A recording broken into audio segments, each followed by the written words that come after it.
ஸ்ரீ விஷ்ணு புராணம் 4ஆம் பகுதி ஸ்ரீ வராக அவதார வைபவம். குருநாதரே, நாராயணன் என்ற திருநாமத்தை கொண்ட அந்த பிரம்ம ஸ்வரூபியான பகவான் இந்த கல்பத்தின் துவக்கத்தில் சர்வ பூதங்களையும் எவ்விதம் படைத்தார் என்பதையும் முந்தைய பார்த்தும் கல்பத்தை பற்றிய பிரளயத்திற்கு பிற்பட்டதான இந்த வராக கல்ப படைப்பினை பற்றியும் எனக்கு விளக்க வேண்டுகிறேன் என்ற மைத்ரேய முனிவர் கேட்டார். பராசர முனிவர் கூறலானார். மைத்ரேய முனிவரே, பிரஜாபதிகளுக்கு அதிபதியாய் நாராயணனே அனைத்து மகனாய் தேவனுமான அந்த பிரம்ம ரூபியான பகவான் பிரஜைகளை படைத்த விதத்தை கூறுகிறேன். முன்பு கூறியது போல் சதுர்யுக சகஸ்ர சங்கையான இரவெல்லாம் யோக நித்திரை செய்து விடியற் காலத்தில் நித்திரை தெளிந்து பிரபோதம் அடைந்து சத்வகுணம் மேலிட்டவராகிய சதுர்முக பிரம்மதேவர் சூன்யமான 3 உலகங்களையும் படைக்க திருவுள்ளம் கொண்டார். பராத் புருஷனும் பராத்பரனும் சத்குண சம்பன்னனும் அநாதியும் சதுர் ஜகத் காரண பூதனும் சதுர்முக ஸ்வரூபனுமான அந்த ஸ்ரீமன் நாராயண மூர்த்தியே சகல லோகங்களுக்கும் பிரபு ஆவார். படைப்பு காலத்தில் அவரே பிரம்மதேவரிடத்திலிருந்து அனுப்பிரவேசித்து படைப்பை படைக்கிறார். அவர் மாயா ஜலத்திலே மகா ஜலத்திலே சயனித்திருக்கிறார் அல்லவா? அதனால் மன்வாதி ரிஷிகள் நாராயண சப்த நிர்வசனத்தை தெரிவிக்கிற ஸ்லோகத்தை அருளி செய்தார்கள். நரசப்த வச்சனியனான பரமாத்மாவினிடத்திலிருந்து ஜனித்த உதகங்கள் நாரங்கள் என்று சொல்லப்படும். ஏனென்றால் அவை நாராயணருக்கு பிறப்பிடமான படியினாலும் அவரிடமிருந்து அவை தோன்றியதாலும் அவை பிரம்மதேவரின் முதலாவது சயனத்தில் நிகழ்ந்ததாகவும் அவர் நாராயணன் என்று வழங்கப்பட்டார். தம்முடைய இத்தகைய திவ்ய திருநாமமுடைய எம்பெருமான் நீர் மீது தாமரை இலை ஒன்று மிதக்க கண்டு ஏகார்ணவமான பிரளய யோகத்தில் பூமியானது மூழ்கியுள்ளதாக முடிவு செய்து அதனை மேலே எடுக்க முந்தைய கல்பங்களின் மல்ய கூர்மாதி திவ்ய அவதாரங்களை செய்தருளியது போல் இந்த கல்பத்தில் ஸ்ரீ வராக அவதாரம் எடுக்க விளைந்தார். அத்தகைய திரு அவதாரத்தை வேதங்களால் சொல்லப்பட்ட யாதாதி கர்மங்களால் நிரூபிக்கத்தக்கதாகவும் சர்வலோக ரக்ஷணார்த்தமாகவும் நாம் மேற்கொண்டு சனக சமந்தாதி யோகிகளால் வேத வச்சனங்களால் துதிக்க பெற்று தமக்கு தாமே ஆதாரணமாகி ஏகார்ணவ பிரளயோதகத்தில் பிரவேசித்தருளினார். இவ்விதமாக பூமியாகிய தன்னை உத்தரிப்பதற்காக பாதாளத்திற்கு எழுந்தருளிய எம்பெருமானை பூமி தேவியானவள் வணங்கி பக்தி பூர்வமாக துதிப்பனாயினாள். பூமி தேவியின் துதி. தாமரை போன்ற திருவிழிகளை உடையவரே, சங்கு சக்கரகாதி கரங்களை திவ்ய திருக்கரங்களை கொண்டவரே, ஆயுதமேந்தி உள்ளவரே, உமக்கு தண்டன் சமர்ப்பிக்கின்றேன். பூர்வத்தில் மகான்வனத்தில் மூழ்கி கிடந்த என்னை தாங்களே உத்தரித்தீர்கள். இப்போதும் அது போன்றே என்னை உத்தரித்தருள வேண்டுகிறேன். ஜனார்தனா, உமது மகதகங்கார தன்மாத்திரைகளும் பிரகிருதியும் ஜீவனும் யாவுமே உனது திருச்சரீரம் அல்லவா? சத்திரியத்திற்குரிய சொரூபனும் பரமாத்மாவும் சமஸ்த ஜெகத் வியாபகனுமான உனக்கு நமஸ்காரம். அவ்யக்தமான பிரபஞ்சமும் காலமும் சொரூபமாகவும் உனக்கு நமஸ்காரம்.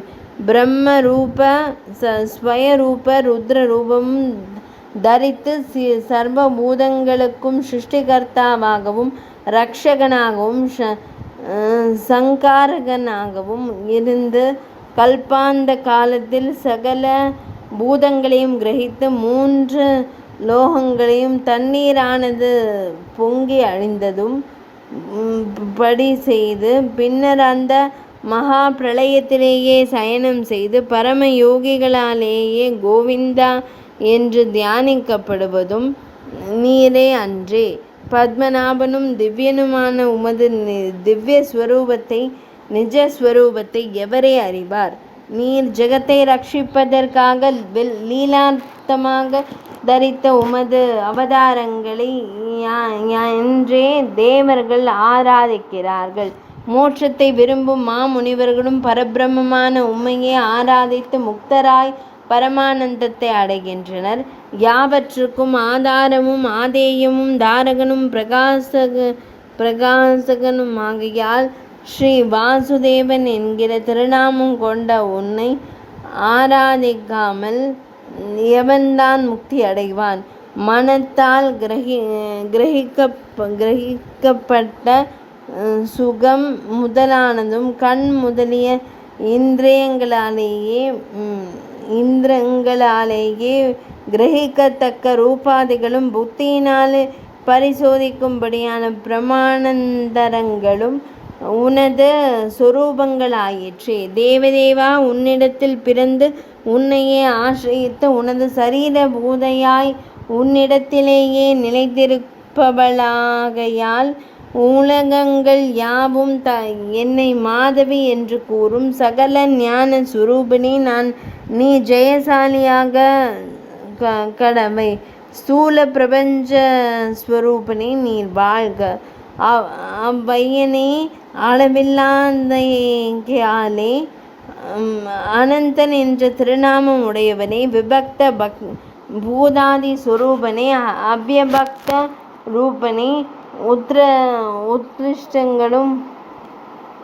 உத்கிருஷ்டங்களும் ஆன்மா ஆனவனே, விஸ்வாத்மகனே, யஜ்ஞங்களுக்கு அதிபதியே நீ வாழ்க. யஜ்ஞங்களும் வஷட்காரமும் நீயே, பிரணவமும் திரேதாக்னிகளும் நீயே, சதுர்வேதங்களும் நீ, யஜ்ஞத்திற்கு உரிய புருஷனும் நீ. ஒரு புருஷோத்தமா, சூரிய சந்திராதி கிரகங்களும் அஸ்வினியாதி நட்சத்திரங்களும் மூர்த்தமான திரவியங்களும் மூர்த்தமல்லாதவைகளும் காணப்படுபவைகளும் காணப்படாதவைகளும் நான் சொன்னவைகளும் சொல்லாதவைகளும் சமஸ்தமும் நீயே. சகலமான தேவதைகளுக்கும் மேலான சுவாமி, இப்படி பலவற்றிற்கு ஆத்மபூதனான உனக்கு தண்டனிடுகிறேன். அந்த பூமியை தரிப்பவனான ஸ்ரீயப்பதியானவன் வராக ரூபத்திற்கு அனுகூலமான சாமவேதமயமான இர்குர் என்ற சப்தத்தினாலேயே பூமி பிராட்டியார் செய்த தோத்திரத்திற்கு திருவுள்ள முகந்ததை காட்டி அருளினான். பிறகு மலர்ந்த செந்தாமரை மலரை ஒத்த திருக்கண்களை உடையவனும் கருணைதர் பூவை ஒத்து விளங்கும் திருமேனியை உடையவனுமான மகாபராக ரூபமுடைய ஸ்ரீமன் நாராயணர் தனது கொம்பு நுனியினாலேயே பூமியை உயர எடுத்து மகா நீலமலை போல் பாதாளத்திலிருந்து எழுந்தருளினார். இவ்விதம் தோன்றிய ஸ்ரீ வராகமூர்த்தியின் மூச்சுக்காற்று வேகத்தால் எழும்பிய வியர்வை ஜலமானது ஜனலோகம் வரை பாய்ந்து அங்கு பகவத் தியானம் செய்து மிகவும் தூயவராயிருக்கும் சனக சனந்தருடைய தேகங்களில் பட்டு அவர்களை மேலும் தூயவராக்கியது. அதே சமயத்தில் வராகமூர்த்தியாரின் குழம்புகளால் தாக்கப்பட்ட அந்த ஜலமானது அண்ட கடாகத்தினுள்ளே பாதாளத்திலிருந்து வெகு இறைச்சலுடன் இறங்கிற்று. அந்த மகாவராக மூர்த்தியினுடைய சுவாச நிஸ்வாச வேகத்தால் பூலோக வாசிகளான ஜனங்கள் தள்ளப்பட்டு ஒதுக்கலாயினார்கள். இவ்வாறு பிரளயார்ணவத்தினால் நனைந்த திரு உதரத்தோடு தனது கோட்டு முனையில் பூமியை வைத்து கொண்டு ரசாதல லோகத்திற்கு எழுந்தருளினார் நாராயணர். அவர் தமது திவ்ய திருமேனியை உதறி அருளியழும் அளவில் அந்த வராகமூர்த்தியினுடைய ரோமகோபங்களின் நடுவே நின்று காணப்பட்ட சனக சனந்தன சனத்குமாராதியான யோகிகள் ஆனந்த மிகுந்த பக்தியுடன் வணங்கி துதி செய்து அருளினார்கள். பிரம்மதேவர் முதலான லோக ஈஸ்வரர்களுக்கெல்லாம் மேலான ஈஸ்வரனே, சங்கம், சக்கரம், கதாயுதம், வாள், வில் என்ற பஞ்சாயுதங்களை தரித்தவரே. முத்தொழில்களுக்கு கர்த்தாவும் ஆள்பவரும் தாமே ஆவீர் சுவாமி. வேதங்கள் உம்முடைய சரண கமனங்களில் இருக்கின்றன. யூபஸ்தம்பங்கள் தம்முடைய கோரை பற்கள், யஜ்ஞங்களெல்லாம் தம்முடைய தந்தங்கள், நானாவிதமான வேதிகை, ஸ்தான, சயனம் எல்லாம் உமது திருமுகத்தில் இருக்கின்றன. அக்னியே உமது நாக்கு, உம்முடைய ரோபங்கள் தர்பை புற்கள். ஆகையால் யஜ்ஞ ரூபமாய் யஜ்ஞத்தினால் ஆராதிக்கப்படும் புருஷன் தாமே ஆவீர்கள்.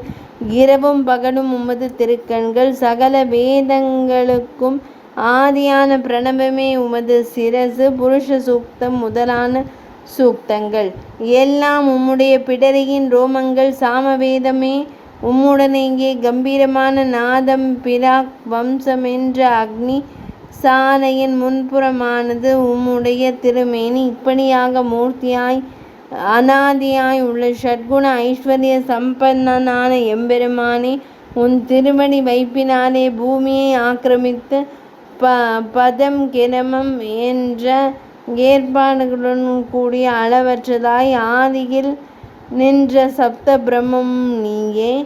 அக்ஷர சொரூபியாகவும் அழியும் தன்மையற்றவனாகவும் சகல சொரூபியாயும் இருக்கின்ற சுவாமி. சராசரமயமான உலகங்களுக்கெல்லாம் நீயே ஒப்பில்லாத ஈஸ்வரன். தம் தம் விருப்பங்களை பிரார்த்திக்கத்தக்கவனாக தாமே இருக்கிறீர்கள் என்பதை நாங்கள் அறிந்தோம். ஆகையால் தங்களையே பிரார்த்திக்கின்றோம், கிருபை செய்ய வேண்டும். திவ்யமான தமது கோரை பல்லின் நுனியிலே காணப்படுகின்ற இந்த சமஸ்த பூமண்டலமானது தாமரை தடாகத்திலே பிரவேசித்து விளையாடிய மதயானையானது தனது கொம்பிலே சேருடன் கூடிய தாமரையை தூக்கி வந்தால் எப்படி காணப்படுமோ அப்படி தோற்றமளிக்கிறது. ஒப்பற்ற மகிமையுடையவரே, ஜெகந்நாதரே, உண்மையான பொருள் தாம் ஒருவனே அன்று வேறொன்றும் இல்லை. எப்படி எனில் சராசரமயமான சகலமும் தம்மால் வியாபிக்கப்பட்டுள்ளது. திருமேனியாக இருப்பதனால் இவை யாவுமே உமது மகிமையாகும். நீரே பரமாத்மா ஆகிறீர்கள். உலகத்திற்கே காரண பூதனாய் உள்ளும் புறமும் வியாபித்தருள் இருக்கின்ற தமது மகிமை சொல்ல முடியாததன்றே. சத்து அசத்து எனும் விவேகமில்லாத அஞ்ஞானிகள் தம்முடைய சரீரமான பிரபஞ்சத்தை பிராந்தி ஞானத்தால் வேறான தேவ மனுஷ்யாதி ரூபமாக நினைக்கிறார்கள். புத்தியீனர்களான ஜனங்கள் ஞானமயமான தமது நிஜ சுரூபங்களை அறியாமல் தான் அமரன் என்றும் தான் மனுஷன் என்றும் இது மிருகம் இது தாவரம் என்றும் பிராந்தி வசத்தினாலே நினைத்து மோகார்வனத்தில் மூழ்கியிருக்கிறார்கள். ஆத்மஸ்வரூபத்தை எவர் ஞான சாரமாக அறிந்து பகவானை அனுபவிக்கத்தக்க யோக நிலைக்குத்தான் பரிசுத்த மனமுடையவர்களோ அவர்கள் பிரகிருதி விகாரமான தேவ மனுஷ்யாதி ரூபங்களாக காணப்படுகிற இந்த பிரபஞ்சத்தையே ஞான குணமுள்ள ஆன்மஸ்வரூபமாகவும் உனது திருமேனியாகவும் காண்கிறார்கள். யாவற்றிலும் அந்தர்யாமியாக இருக்கும் சுவாமி, சகல உலகங்களுக்கும் இருப்பிடமாக இருப்பவரே, அறியக்கூடாத மகிமையை உடையவரே, சேவிப்பவர்களின் இதயம் குளிரத் தகுந்ததான செந்தாமரை மலர் போன்ற திருக்கண்களை உடையவரே, இந்த பூமியை உத்தரித்து அடியோங்களுக்கு சுகத்தினை கொடுத்து அருள் செய்ய வேண்டும். கோவிந்தா, நீரே உலக உபகாரத்திற்காகவென்றே சிருஷ்டியில் பிரவேசிக்கின்றீர்கள். உமக்கு தண்டன் சமர்ப்பிக்கின்றோம். அடியோங்களுக்கு சுகம் அருள்வாயாக என்று சனக சனந்தன் முதலிய யோகிகள் துதித்தார்கள். இப்போது ஸ்ரீ வராக ரூபமுடைய பரமாத்மாவானவர் மகாவர்ணத்திலிருந்து பூமியை எடுத்து பழையபடியே ஜலத்தின் மீது நிறுத்தி திருவருள் புரிந்தார். இவ்விதம் அந்த பெருவெள்ளத்தின் மேல் நிரூபிக்கப்பட்ட பூமியானது கப்பல் போல் உருக்குவிந்து பரந்தாகையாலே அது மகார்ணவ ஜலத்தில் மிதந்தே அல்லாமல் மூழ்கவில்லை. பிறகு சர்வ காரணமும் அனாதியுமான ஸ்ரீஹரி பகவான் பூமி தேவி பிரார்த்தித்த வண்ணம் அந்த பூமியில் தன்னுடைய சங்கல்ப மாத்திரத்தினாலேயே முன்பு எரிந்து போன பர்வதம் முதலியவற்றை எல்லாம் மீண்டும் முன்பு போலவே படைத்தருளினார். இவ்விதமாக ஸ்ரீமன் நாராயணர் ரஜோகுண பிரம்மமாய் 7 தீவுகளாக இருக்கின்ற பூமியின் பகுதிகளையும் மற்றும் புவர்லோகம் முதலிய உலகங்களையும் மீண்டும் படைத்தருளினார். எம்பெருமான் சிருஷ்டிக்கு நிமித்தம் மட்டுமே ஆகின்றார். அவரால் படைக்கப்படும் வஸ்துக்களும் சக்திகளே முக்கிய சக்திகளாகின்றன. மைத்ரேய முனிவரே, எம்பெருமான் நடுநிலைமையானவர், நிமித்த காரணர். ஆகையால் இப்படி அவன் படைப்பதனால் அவனுக்கு வைஷமியமும் நிர்த்தியத்துவமும் இல்லை.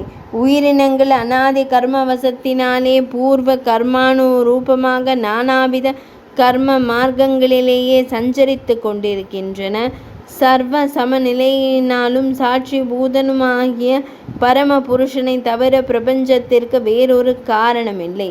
ஜீவாத்மாக்களுடைய அநாதி சர்ம வாசன சக்தியினாலே நல்ல பிறவிகளும் கெட்ட பிறவிகளுமாய் அந்தந்த வஸ்துக்கள் மாறிவிடும். ஆகையால் தான் ஸ்ரீயப்பதி முக்கிய காரணமாக இருந்தாலும் சேதனர்களுடைய கர்மங்களை கொண்டே சிருஷ்டி நானாவிதம் ஆக வேண்டி இருப்பதால் அவை பிரதானமாக உபச்சார வாழ்க்கை முன்னிட்டு சொல்லப்பட்டன என்பதை அறிவீராக. 4ஆம் பகுதி முற்றிற்று.